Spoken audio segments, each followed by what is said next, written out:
Good morning, everybody. Welcome to all from Rotary School and College online class. Dear students, I hope all of you are well by the grace of Almighty Allah. I think all of you are staying at home. Dear students, Rotary School and College has arranged online class. You must stay every class every day, and you will help your friends to watch this class. Now, students, get ready for joining this class. Dear students, let me introduce first. I am S.M. Ahsan Habib, Senior Teacher English, Rotary School and College, Dhaka. Dear students, today I am going to explain about speech or narration from English second paper for class 9. Dear students, now let's try to understand narration or speech. What is speech or what is narration? Dear students, if you stay with this class from the beginning to the end, you will learn what is speech or narration, parts of narration or speech, identification of direct speech or direct narration. You will identify of indirect narration or indirect speech. You will be able to identify reporting verb and reported verb. You will be able to identify reported speech and reporting speech. And you will be able to know parts of reported speech and parts of reporting speech. You will be able to use this speech in your practical life. Now, let's know what is speech or narration. You remember narration or speech বাংলায় উক্তি বা বক্তব্য বলা হয়ে থাকে। এই বক্তার সরাসরি উক্তি বা উক্তির বর্ণনাকে ন্যারেশন বলে।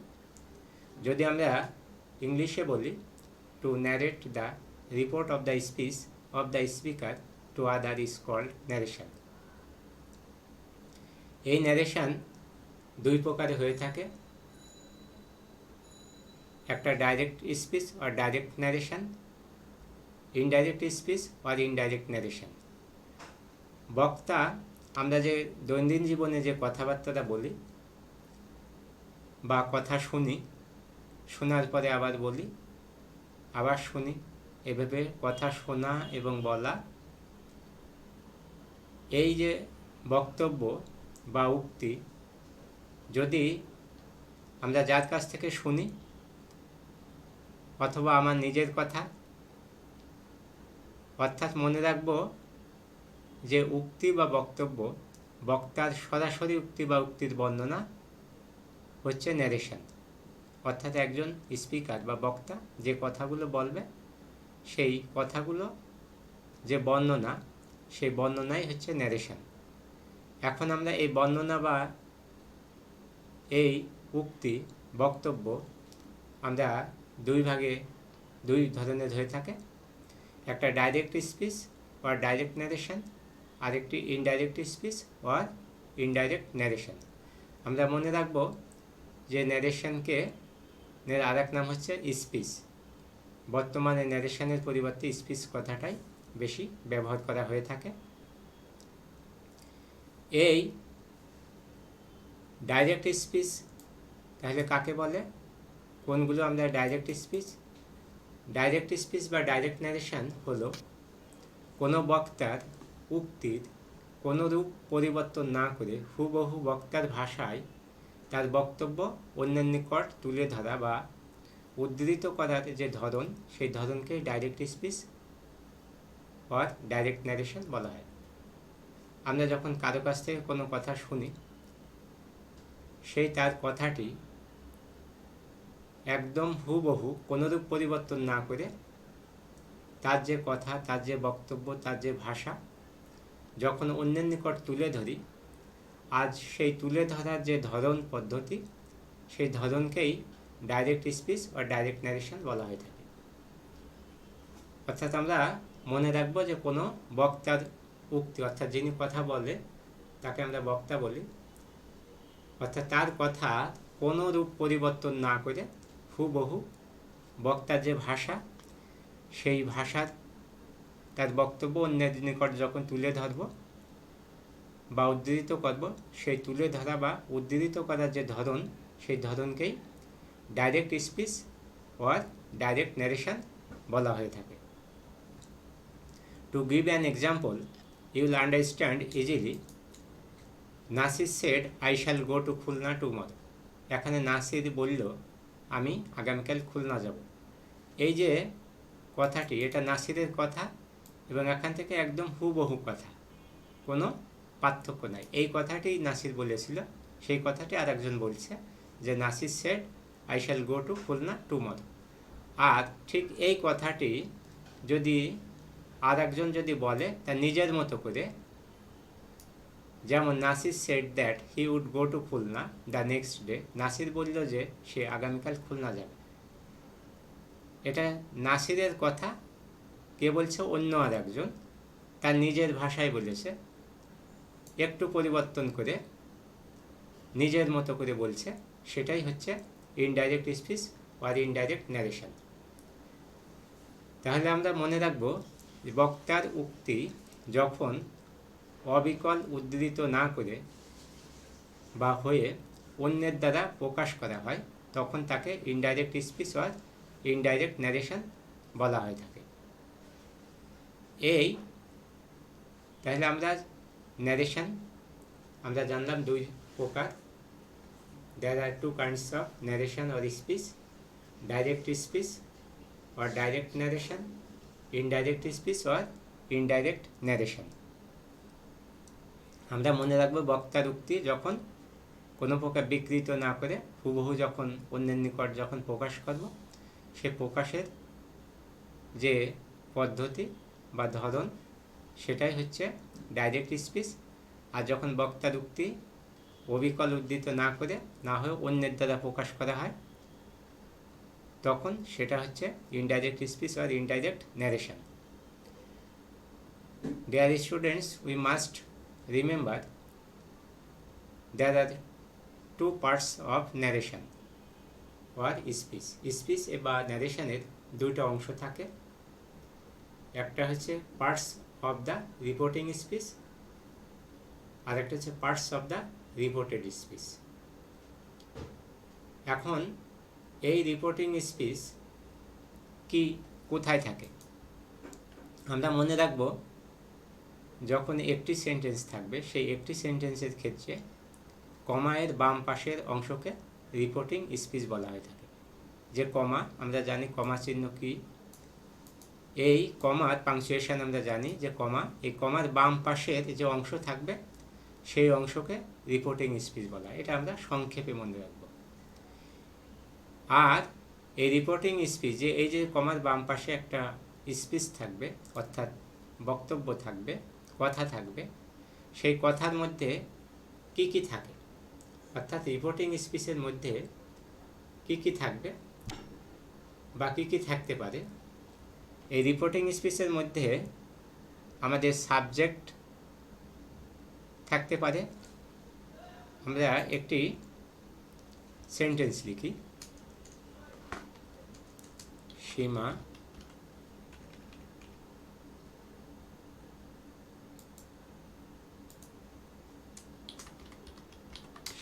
said to Rima,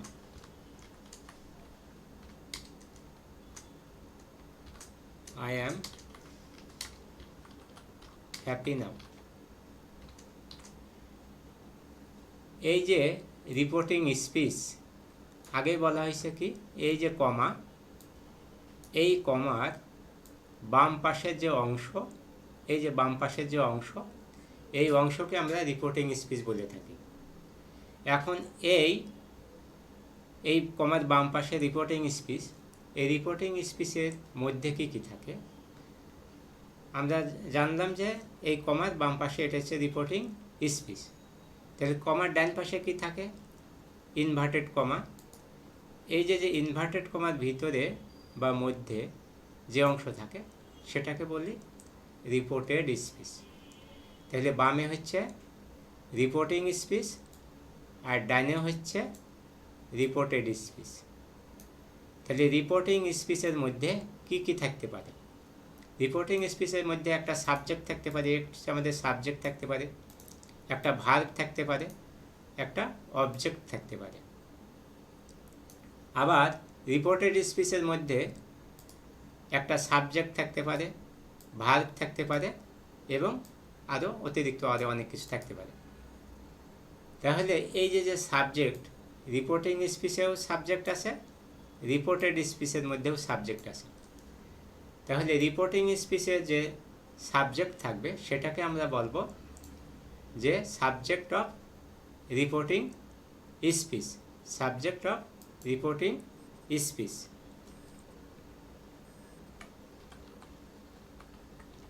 subject of reporting speech অর্থাৎ রিপোর্টিং স্পিচের মধ্যে যে সাবজেক্ট থাকবে সেটাকে আমরা সাবজেক্ট অফ রিপোর্টিং স্পিচ। এখানে যেহেতু রিপোর্টিং স্পিচ, আর কি কি থাকতে পারে? এখানে ভার্ব আছে, এখানেও ভার্ব আছে। তাহলে আমরা এই ভার্বটাকে বলবো verb of reporting speech, verb of reporting speech অথবা বলবো রিপোর্টিং ভার্ব। এরপরে হচ্ছে অবজেক্ট আছে, এই অবজেক্টকে আমরা বলবো object of reporting speech. Object of, যেহেতু রিপোর্টিং স্পিচের মধ্যে অবজেক্ট অফ রিপোর্টিং স্পিচ। এখন এই রিপোর্টেড স্পিচের মধ্যে ঠিক একইভাবে যখন এখানে সাবজেক্ট থাকবে তখন আমরা এই সাবজেক্টটাকে বলবো সাবজেক্ট অফ রিপোর্টেড স্পিচ। যে ভার্ব থাকে সেই ভার্বটাকে বলবো রিপোর্টেড ভার্ব বা ভার্ব অফ রিপোর্টেড স্পিচ। এরপরে যদি অতিরিক্ত অংশ থাকে, অবজেক্ট থাকে, তাহলে সেই অবজেক্ট অফ রিপোর্টেড স্পিচ। এছাড়া আরও রিপোর্টেড স্পিচ সম্পর্কে আরও আমরা মনে রাখবো যে রিপোর্টেড স্পিচ ইনভার্টেড কমার মধ্যে থাকবে, নাম্বার 1।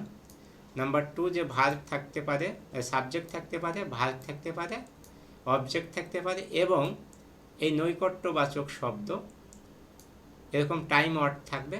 সেই টাইম ওয়ার্ডগুলোও এই রিপোর্টেড স্পিচের মধ্যে থাকবে এবং সেগুলো পরিবর্তন করতে হবে। সেই পরিবর্তনগুলো আমরা ধাপে ধাপে বর্ণনা করব এবং কি তোমরা যাতে বুঝতে পারো। তাহলে আমরা কি শিখলাম? রিপোর্টেড স্পিচের কথা ক্ষেত্রে কমায় ডান পাশে যে অংশ থাকে, ইনভার্টেড কমার মধ্যের অংশকে পার্টস অফ রিপোর্টেড স্পিচ বলা হয়ে থাকে। রিপোর্টেড স্পিচে কী কী আমরা দেখলাম? ইনভার্টেড কমার ভিতরে থাকবে, এছাড়া সাবজেক্ট অফ রিপোর্টেড স্পিচ দেখলাম, ভার্ব অফ রিপোর্টেড স্পিচ দেখলাম, অবজেক্ট অফ রিপোর্টেড স্পিচ দেখলাম এবং যে বিভিন্ন নৈকট্য দূরত্ববাচক শব্দ।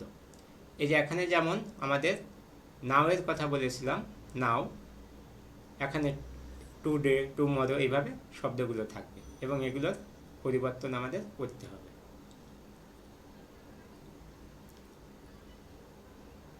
Dear students, now let's know more information about reported speech and reporting verb.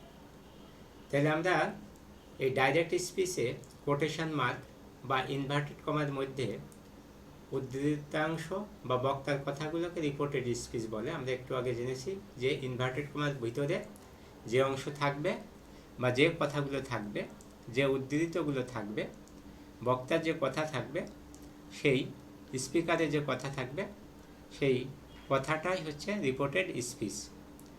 আর যে ভার্বের সাহায্যে বক্তার কথাগুলো উদ্ধৃত বা প্রকাশ করা হয়, যে ভার্বের সাহায্য নিয়ে এই কথাগুলো বলা হয়ে থাকে, সেটাকে আমরা রিপোর্টিং ভার্ব বলে থাকি। রিপোর্টিং ভার্ব কোথায় থাকে? রিপোর্টিং স্পিচের মধ্যে থাকে। ডাইরেক্ট নারেশন এ রিপোর্টিং ভার্ব এর পরে একটি কমা বসে এবং ইনভার্টেড কমার ভিতরে রিপোর্টেড স্পিচের প্রথম ওয়ার্ডের প্রথম লেটারটি ক্যাপিটাল হবে। To give an example you will understand easily Karim said to me, এখানে করিম সেড টু মি বলা হলো। আমরা এর মধ্যে রিপোর্টিং ভার্ব কোনটা? রিপোর্টিং ভার্ব হচ্ছে এটা, হচ্ছে রিপোর্টিং ভার্ব। রিপোর্টিং ভার্বের পরে যদি আমাদের অবজেক্ট থাকে তারপরে একটা কমা বসছে এখানে, আর এই রিপোর্টেড স্পিচ ইনভার্টেড কমার ভিতরে বসছে। আমরা মনে রাখবো যে রিপোর্টেড স্পিচ এই সাবজেক্ট, যেটা subject begins with capital letter, অর্থাৎ এই সাবজেক্টটা ক্যাপিটাল লেটার দিয়ে শুরু হয়। কোথায়? রিপোর্টেড স্পিচের ভিতরে। তাহলে এখানে এই যে সেড, এই সেড হচ্ছে রিপোর্টিং ভার্ব। আর I have done my homework, এটা হচ্ছে রিপোর্টেড স্পিচ। আমরা আবারও বলছি, এটা হচ্ছে রিপোর্টেড স্পিচ আর এটা হচ্ছে রিপোর্টিং স্পিচ। রিপোর্টিং স্পিচের ভিতরে যা থাকবে সেটাকে আমরা যদি সাবজেক্ট হয় subject of reporting speech, verb যদি হয় ভার্ব অফ রিপোর্টিং স্পিচ, যদি অবজেক্ট হয় তাহলে অবজেক্ট অফ রিপোর্টিং স্পিচ। যদি রিপোর্টেড স্পিচের কথা বলি তাহলে সাবজেক্ট অফ রিপোর্টেড স্পিচ, ভার্বের কথা যদি বলি ভার্ব অফ রিপোর্টেড স্পিচ, অবজেক্টের কথা যদি বলি অবজেক্ট অফ রিপোর্টেড স্পিচ। তাহলে রিপোর্টিং স্পিচ আর রিপোর্টেড স্পিচ ইনভার্টেড কমার ভিতরে থাকে আর রিপোর্টিং স্পিচ ইনভার্টেড কমার বাইরে থাকে। তা আশা করি এই রিপোর্টিং স্পিচ এবং রিপোর্টেড স্পিচ বুঝতে পেরেছ।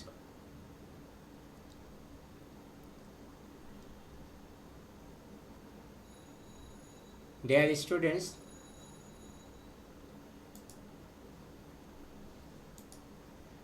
আশা করি তোমরা এই স্পিচ বা ন্যারেশন কি, এই স্পিচ বা ন্যারেশন আমাদের কোথায় ব্যবহার করতে হয়, কোন কোন ক্ষেত্রে আমরা ব্যবহার করব, কোথায় ব্যবহার করব, এই স্পিচ বা ন্যারেশনের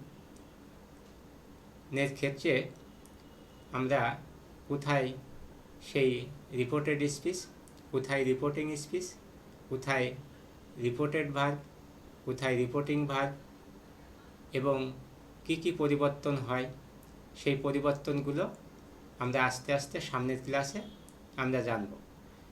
এই আশা করি তোমরা এই ন্যারেশনের parts of the narration, kinds of the narration এর মধ্যে যা যা থাকে সেগুলো তোমরা স্পষ্ট ধারণা পেয়েছ এবং ক্লাসটি বেশি বেশি করে দেখবে এবং তাহলে আশা করি অবশ্যই তোমরা বুঝতে পারবে। এবং আজকের মতো ক্লাস এখানেই শেষ করছি। সেই পর্যন্ত তোমরা পরবর্তী ক্লাসের অপেক্ষায় থাকবে এবং পরবর্তী ক্লাস দেখবে এবং সেই যদি প্রত্যেকটি ক্লাস যদি দেখো তাহলে অবশ্যই ন্যারেশন সম্পর্কে আর তোমাদের কোনো সমস্যা থাকবে না। এই ন্যারেশন নিয়ে আমাদের যে 5টি সেন্টেন্স আছে প্রত্যেকটি সেন্টেন্সই এক একটি করে সেন্টেন্স দিয়ে এক একটি ক্লাসে আলোচনা করা হবে, যাতে তোমরা পরিপূর্ণভাবে বুঝতে পারো, বুঝতে যাতে কোথায় কোনো অসুবিধা না হয়। এবং ন্যারেশন সম্পর্কে যদি তোমাদের কোনো প্রশ্ন থাকে তাহলে অবশ্যই তোমরা কি জানতে চাও সেটা তোমরা অবশ্যই জানাবে। আর সবচেয়ে বড় কথা, তোমরা এই ক্লাসটি দেখবে এবং দেখার পরে কমেন্ট বক্সে তোমাদের নাম, শিফটের নাম, শ্রেণীর নাম, শাখা, রোল নাম্বার অবশ্যই লিখবে, যে তোমরা যে দেখেছো এটা তোমাদের যে উপস্থিতি, ক্লাসের উপস্থিতিও গণনা করা হতে পারে। এজন্য বেশি বেশি করে দেখবে এবং ওখানে নাম, রোল এবং অন্যান্য যে তথ্যগুলো আছে সেগুলো লিখতে ভুল করবে না। এবং যারা দেখতে পারছে না বা যারা জানে না তাদেরকেও তোমরা বলবে, একে অপরকে সহযোগিতা করবে যাতে সুন্দর করে দেখতে পারে। আমরা সবাই যাতে মিলেমিশে এই পরিবেশে শিখতে পারি এবং সামনের দিকে এগিয়ে যেতে পারি। তোমাদের সুস্বাস্থ্য এবং সর্বাঙ্গীন মঙ্গল কামনা করে আজকের মতো এখানেই শেষ করছি। আল্লাহ হাফিজ।